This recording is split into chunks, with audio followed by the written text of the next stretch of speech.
Kas mehed surevad välja? Tere õhtust kõigile ja ma tahtsin teiega jagada ühte pikemat mõttekäiku.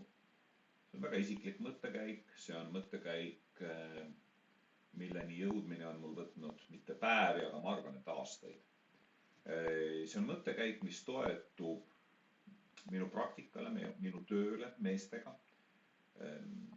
iga päev, absoluutselt iga päev pöördub minu poole erinevaid mehi, ma nõustan neid, nii nagu ka naisi, aga täna me räägime peamiselt meestest. Ja ma näen neid muresid väga selgelt, millest ma täna tahan rääkida. Niisiis algusesse tagasi. Kas mehed surevad välja? Ma võiksin selle vestluse teema ju ka kuidagi natuke teistmoodi, natukene leebemalt sõnastada näiteks, kas paari suhe sureb välja. Kas mehed saavad kunagi väljuda depressioonist või langevad ühe sügavamasse depressiooni. Kas mehed saavad veel kunagi üldse olla õnnelikud? Okei, nüüd on juba päris palju häid mõtteid. Te küsite, mis jahu ma ajan, millest ma räägin. Vaadake, me elame ajastul, kus tegelikult kõik mängureeglid paarisuhtega seoses on oluliselt muutunud ja jätkuvad muutumist. Kuid on üks minu enda jaoks võib-olla kõige olulisem perspektiiv. Ja see on minu jaoks masendav perspektiiv. See on see perspektiiv, et ma esitan enesele küsimuse, kas mehed ja naised saavad veel kunagi üleüldse olla nii õnnelikud, nagu neile pakkus polaarne traditsiooniline paarisuhe.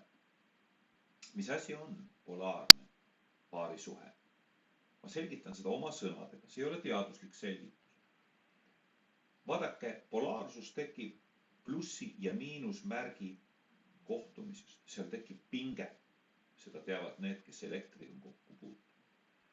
Kuid paari suhtes me räägime tegelikult kahest inimesest, kes võnguvad erinevatel sagedustel, kes kasutavad võnkumiseks erinevaid mõttekäike ja hormoone. Ja see võnkumise tulemusena, selle tekkiv pinge viib nad kuhu? Viib nad turvatundesse, ühisesse turvatundesse. Kui mees ja naine jõuavad ühisesse turvatundesse, siis me võime öelda, kukub uksel ära lukk ja nad saavad sisse astuda ruumi, saali, maailma, universumisse, mida me nimetame armastuseks. Armastus ei ole miski, mida me teeme või taga ajame. See on koht, kuhu me jõuame, juhul kui meie närvisüsteemid mõlemal on turvalised ja lisaks sellele sarnaselt häälestunud. Ehk me oleme sarnaselt häälestunud.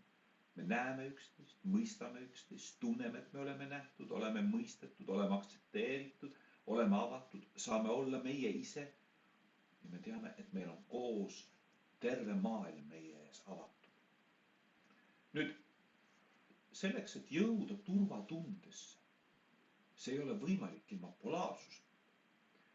Kuidas nii, te küsite? Kas me läheme jälle tagasi traditsioonilisse, ajaloolisse, patriarhaalsesse mõtlemisse? Vaadake, naiste turvatunne ja meeste turvatunne. Neil on mõlemal omad eripärad, aga nad on olemas.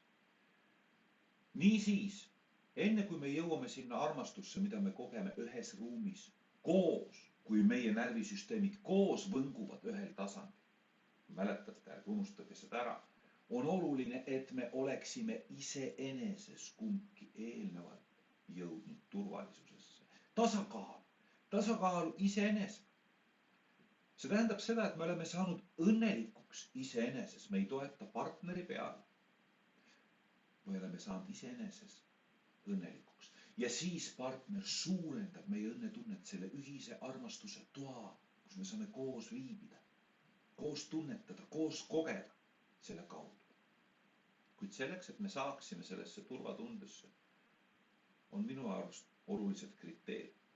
Esimene kriteerium on selles, kui me räägime kõigepealt naisest. Selleks, et naine tunneks ennast turvalisena, päriselt turvalisena, et tema närvisüsteem päriselt oleks rahune, et ta ei oleks pinges, ei kardaks, ei muretseks, ei mõtleks üle, ei kontrolliks üle, ei oleks ärev. Selleks on mida vaja. Jah, on vaja, et naine õpiks iseseisvalt oma närvisüsteemi reguleerida. Kuid lisaks on vaja, et naine, kuna naine on selline huvitav olend, et naisel ei piisa 100% endast. 7-80% naine suudab oma närvisüsteemi ise reguleerida. Aga see 20-30% on see, kus naine toetub ja jääbki toetuma välisele. Ta peab leidma selle välise. Millistele kriteeriumitele see väline peab vastama? See väline peab olema temaga samal tasemel või temast tugevam.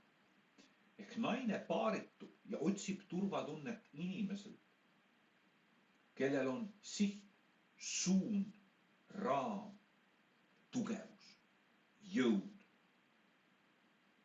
kes kannab ise ja kelle peale naine saab toetuda. Mida see tähendab? See tähendab seda, et läbi ajaloo on naised vaadanud meestele alt üles. Nad on sõltunud meestest. Ja see on loonud selle polaarse tasakaalu, sellepärast, et kui me vaatame meeste turvatunnet, siis meeste turvatunne on nendes enestes. Aga, ja see on 100%, nad ei vaja naiste peale toetumist. Mehelik turvatunne ei vaja seda. Küll aga selleks, et mees tunneks ennast päriselt õnnelik. Et tema elul oleks mõte, et tema jalajälgede tegemisel, raha teenimisel oleks point, et ta ei langeks depressiooni. On tal oluline see mõte korjata kokku teistelt. See on tema naine ja tema laps. Nii on loodus selle kokku pannud. Nii me oleme toiminud. Mis tähendab seda, et mees selleks, et tunda ennast õnnelikult, tal ei piisa sellest, et tal on raha. Tal ei piisa sellest, et ta saab teha ja saavutada ja ajada taga seda, mida ta tahab. Ta vajab mõtestatud eesmärki. Ta vajab inimesi, kelle jaoks ta on oluline, kelle jaoks ta seda teeb. Sest ainult iseenda jaoks ta seda teha ei viitsi. Selles pole pointi. Niisiis, mehe suurim õnn on selles, kui tal on inimesed, kes teda usaldavad. Kui tal on naine, kes ta peale toetub, usaldab. Kes vajab seda, mida ta teeb. Kes tunnustab teda selle eest, mida ta teeb. Ja see annab mehele kõik. See teeb mehe õnnelikuks. Nüüd, naine omakorda. Minu arusaamisel, minu kõige sügavama kogemuse järgi, ja uskuge mind, ma nüüd olen aastaid naiste ja meestega töötanud. Naine on õnnelik siis, kui ta on lõõgastunud. Naine on ja naine võib olla ka teistes olekutes, aga ma tahan öelda, et kontakt, kõige sügavam kontakt naisel iseendaga on naiselikkuses. Tema östrogeeni põhises naiselikkuses. See on see, kui ta saab toetuda. Ja läbi toetumise, mida ma ennem ütlesin, tema turvatunne saab täielik. Ja see tähendab omakorda seda, et naine saab lõõgastuda. Tema närvisüsteem, tema turvalisus on lõõgastumises. Mehe oma on fookuses. Naise oma on lõõgastumises. Kui mees tunneb, et naine teda toetab ja teda usub, siis mehe täpsus ja fookus ja suund tugevnevad. Ta saavutab veel rohkem kui varem. Ta pingutab veel rohkem kui varem. Ta toob veel rohkem mammuteid perele koju. Naisel aga tema turvatunne paneb teda lõõgastuma. See ei tähenda, et ta muutub passiivseks. Ta võib olla passiivne või aktiivne. Selles ei ole vahet. Aga ta teeb seda turvaliselt, ilma pingutamata.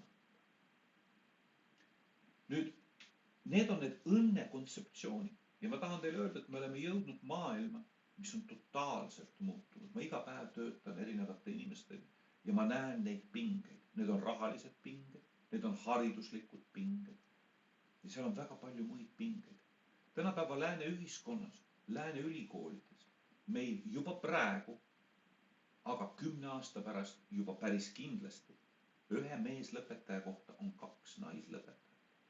See tähendab seda, et tööjõuturul on olukord tegelikult vähem kui 10 aasta pärast selline, et väga suurel hulgal naistest, me võime ju öelda, pooltel naistest, ei ole enam võimalik leida meest, kes oleks neist haritud ja suure tõenäosusega rohkem teeniks.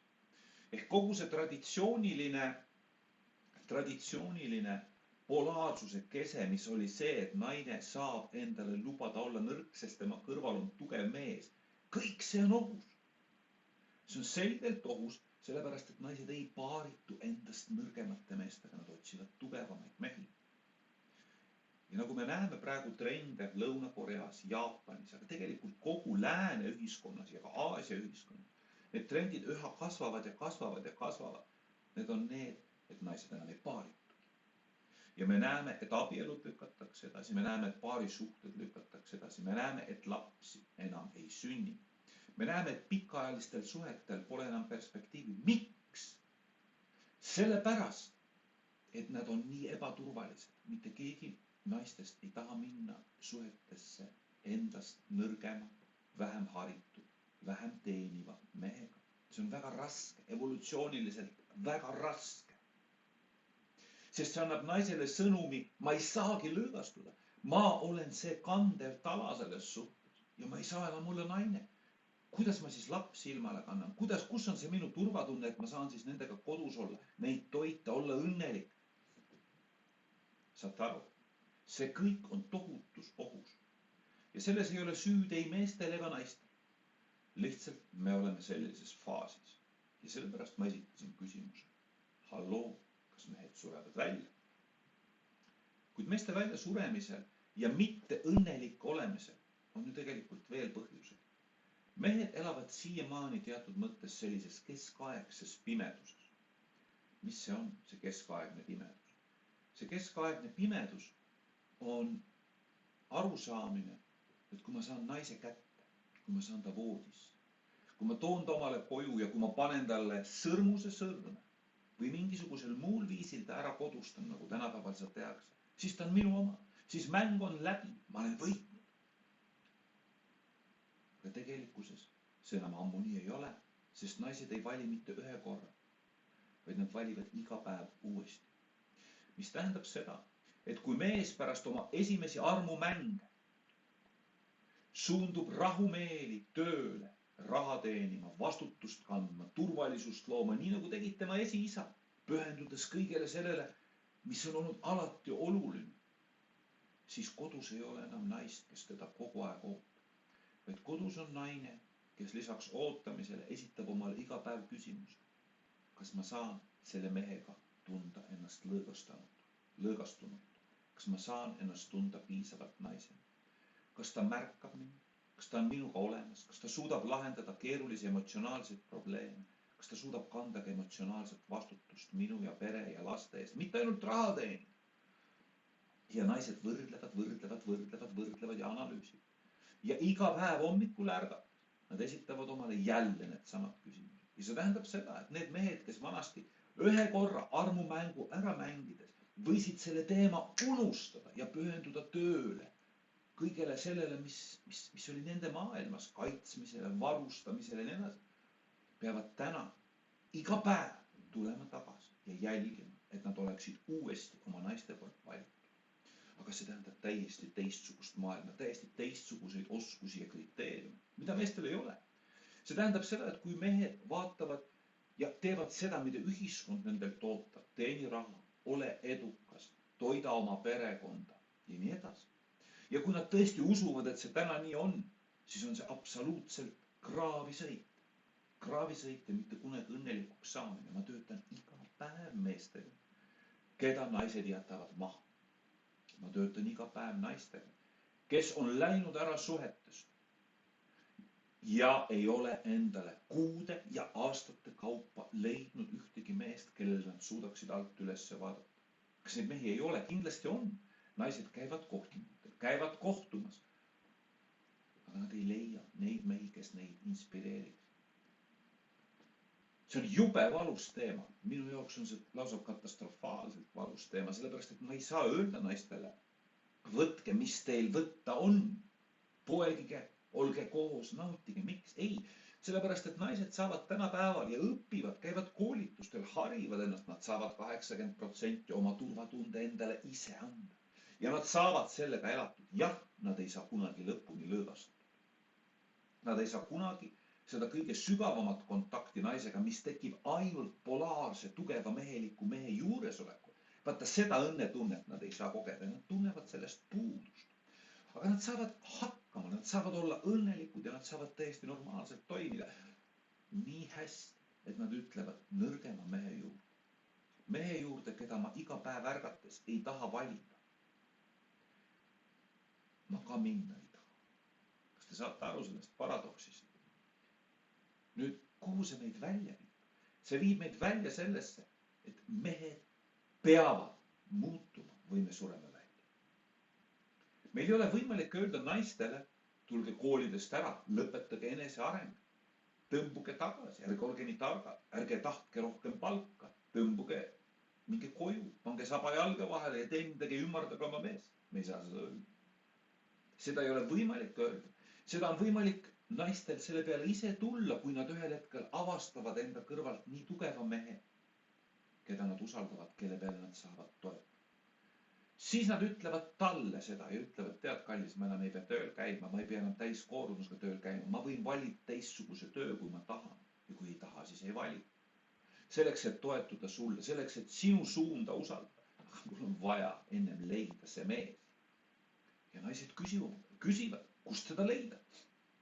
Ma tegin selle aasta alguses polaarsuse koolituse. Ma tegin kogukonna grupi ja ma ütlesin, et selle grupi eesmärk ei ole mitte ainult inimesi arendada suhteteadlikkuses, vaid selle eesmärk on sinna tulnud mehi ja naisi omavahel kokku viia.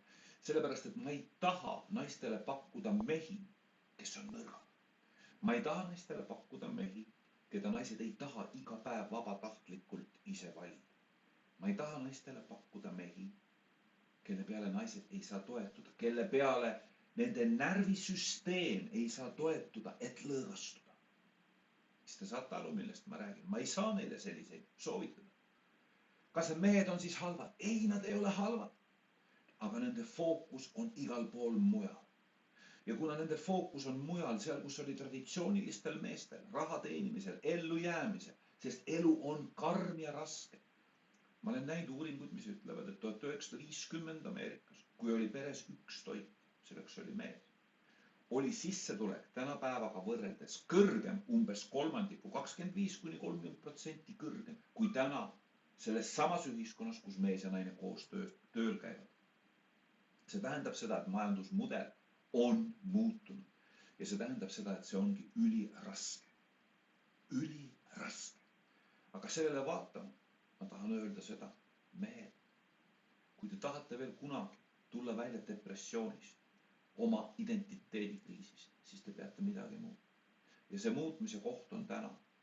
Nende gruppidega, mida ma olen teinud, on 95% liitunud ainult naised. Naised endiselt jätkavad otsimist. Mille otsimist? Kuidas kohaneda meestega, kelle poole nad ei saa alt üles vaadata. Kuidas kohaneda olukorraga, kui neil on mehed, kes neid ei kuule ja ei näe, vaid kes endiselt peavad oma ülesandeks tööl käimist ja raha teenimist ja sellega on punkt. Naised on tüdinud ja väsinud meestest, kes kriiside ja raskete olukordade ja probleemide lahkumisel tõusevad ja lahkuvad ruumist ja ei taha nendel teemadel nädalate, kuude ja aastate kaupa rääkida ja probleemid jäävadki lahendamata. Naised ei taha neid suhteid, ei taha nende meestega enam lapsi, nad ei taha enam mitte midagi. Mitte sellepärast, et nad ei tahaks, vaid sellepärast, et nad ei näe selles pointi ja perspektiivi. Samal ajal on mehed õnnetumad kui kunagi ajaloos, sellepärast, et neil ei ole seljatagus. Mitte kedagi, kes neid toetaks. Nende selja taga ei ole inimesi, kes neid usaldaks ja usuks nendesse. Nende selja taga ei ole neid inimesi, kes ootaks neid kodus, plaksutaks, neile ütleksid, sa oled mu kangelane. Vau! Me tahame sulle järgneda, me usume, sest sa oled tark, sest sa oled tugev. Sest sa haarad härjal sarvist, sest sa oled mehelik, sest sa lahendad probleeme, sest sa ei põgene olukordade eest. Kas te saate aru? Ja kui meestel ei ole seda selle tagust, siis ma alustasin selle vestlust, siis mehed ei saa tegelikult olla õnnelikud, sest elul ei ole mõtet. Enda jaoks rabada ei ole mõtet.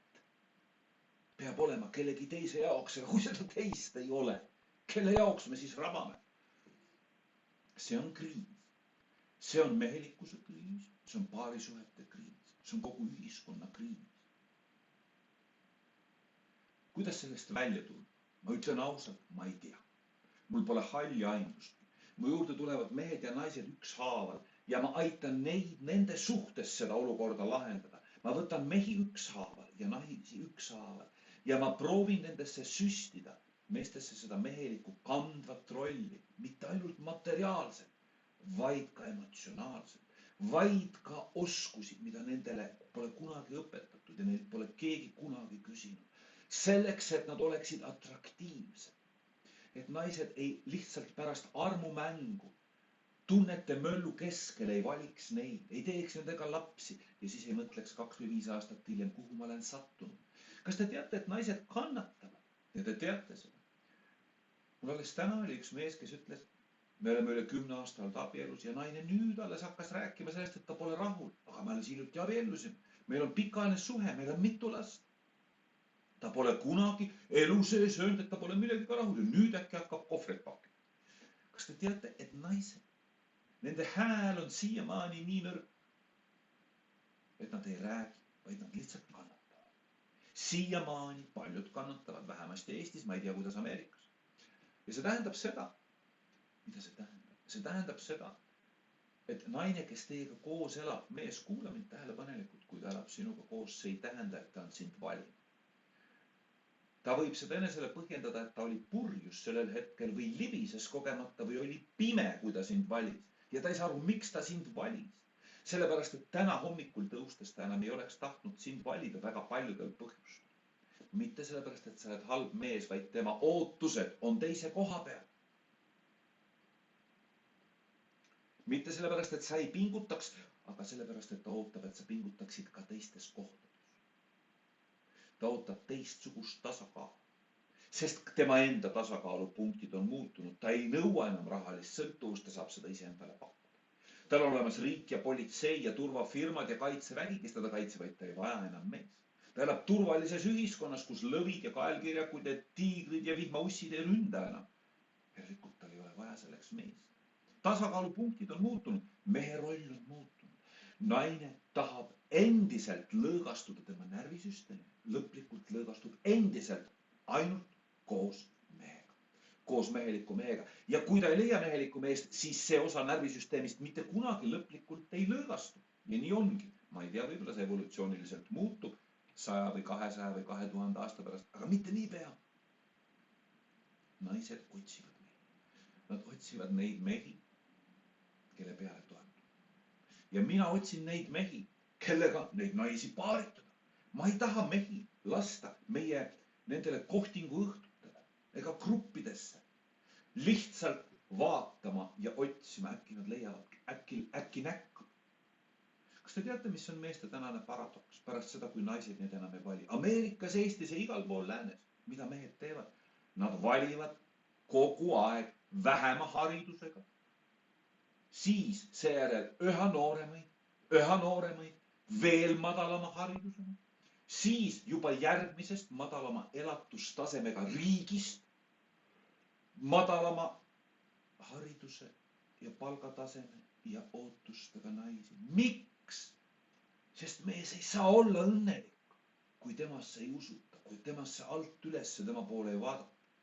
Ja see tähendab seda, et jah, nii kaua kuni neid riike jätkub, vaeseid inimesi, harimata naisi jätkub ja noori tuleb peale, elukogenevatuid nii palju, jätkub ka mehi, kes neid kogu aeg valivad. Aga kas te saate aru, see ei ole normaalne, see ei ole jätkusuutlik.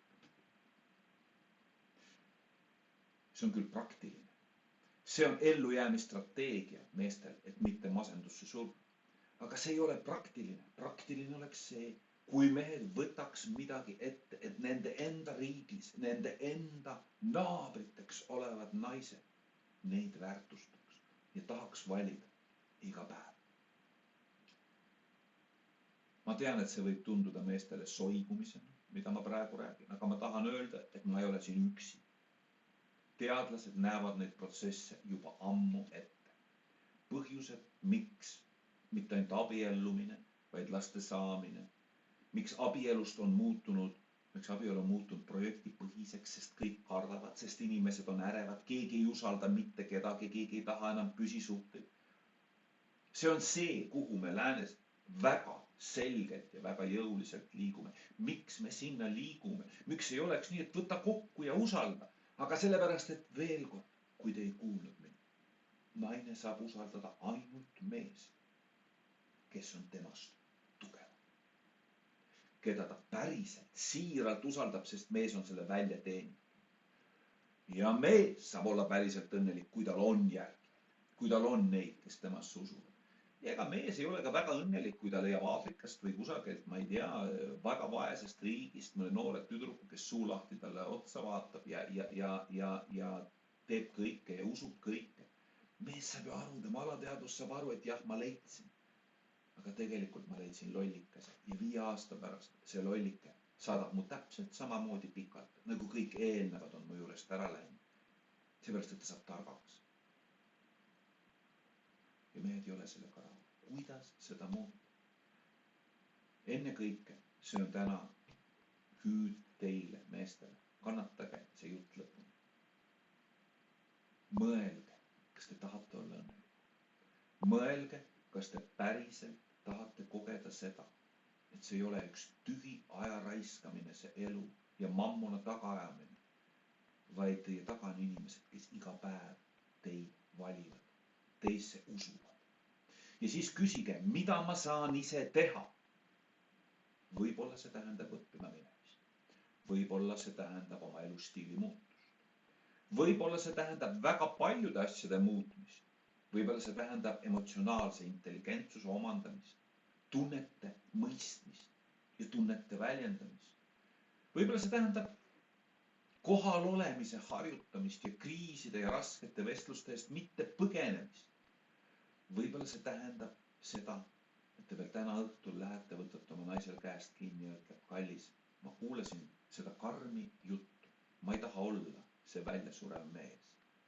Anna mulle mõned vihjed, mis aitaksid sul mind iga päev, iga hommik ja õhtu uuesti valida, olla inspireeritud, tunda imetlust minu suhtes. Anna mulle mingid vihjed ja siis ma mõtlen, kas ma tahan, kas ma suudan, kas ma viitsin olla selline mees.